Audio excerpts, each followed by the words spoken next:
Assalamualaikum warahmatullahi wabarakatuh. Perkenalkan, nama saya Muhammad Arjunazar Hasan dari kelas B, Prodi Bimbingan dan Konseling Universitas Tadulako. Video kali ini adalah memenuhi tugas dari mata kuliah Bimbingan Konseling Belajar dengan dosen pengampu Ibu Dian Fitriani, SPD MPD. Di video kali ini akan membahas 4 pembahasan. Yang pertama, pengertian. Kedua, tujuan. Tiga, manfaat atau fungsi. Dan yang terakhir adalah bentuk-bentuk layanan dari bimbingan konseling belajar. Untuk itu, langsung saja ke pembahasan yang pertama. Baiklah, untuk pembahasan pertama mengenai pengertian bimbingan konseling belajar. Nah, baiklah, pengertian dari bimbingan dan konseling belajar ialah upaya bimbingan dan konseling untuk membantu individu menemukan dan mengembangkan potensi belajarnya, serta menyesuaikan diri dengan lingkungan dan tugas-tugas belajar akademiknya. Juga bisa disimpulkan bahwa bimbingan konseling belajar adalah proses pemberian bantuan yang dilakukan secara face-to-face maupun melalui media tertentu oleh konselor yang bertujuan agar siswa didik memiliki sikap dan kebiasaan belajar yang positif. Selanjutnya ialah tujuan dari bimbingan konseling belajar.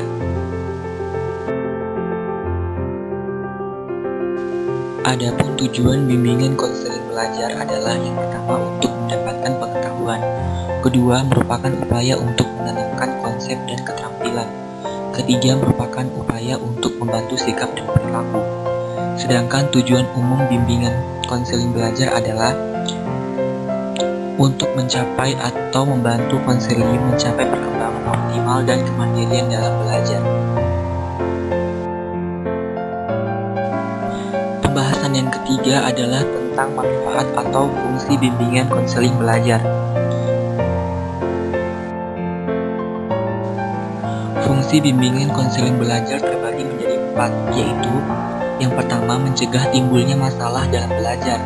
Kedua, menyalurkan siswa sesuai dengan bakat dan minatnya sehingga belajar dapat berkembang secara optimal, agar siswa dapat menyesuaikan diri dengan lingkungan belajar.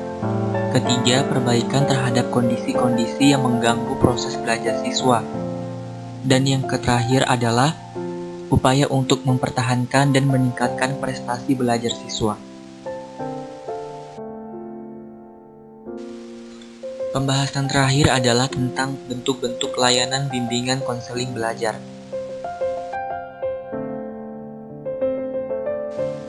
Menurut Thohirin, beberapa bentuk layanan bimbingan belajar yang dapat diberikan kepada siswa adalah sebagai berikut. Yang pertama, orientasi kepada siswa, khususnya siswa baru tentang tujuan sekolah, isi kurikulum pelajaran, struktur organisasi sekolah, cara-cara belajar yang tepat, dan penyesuaian diri dengan corak pendidikan di sekolah.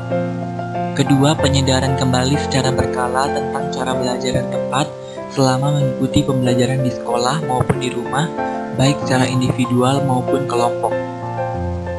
Ketiga, bantuan dalam memilih jurusan atau program studi yang sesuai. Memilih kegiatan-kegiatan akademik yang menunjang usaha belajar dan memilih program studi lanjutan untuk tingkat pendidikan yang lebih tinggi. Keempat, layanan pengumpulan data yang berkenaan dengan kemampuan intelektual, bakat khusus, arah minat, cita-cita hidup terhadap program studi atau jurusan tertentu dan sebagainya. Kelima, bantuan dalam mengatasi kesulitan-kesulitan belajar seperti kurang mampu menyusun dan mentaati jadwal belajar di rumah, kurang siap dalam menghadapi ujian, kurang dapat berkonsentrasi, kurang dapat menguasai cara belajar yang tepat di berbagai mata pelajaran, menghadapi keadaan rumah yang mempersulit cara belajar secara rutin, dan lain sebagainya. Dan yang terakhir adalah bantuan dalam hal membentuk kelompok-kelompok belajar dan mengatur kegiatan-kegiatan belajar kelompok supaya berjalan secara efektif dan efisien.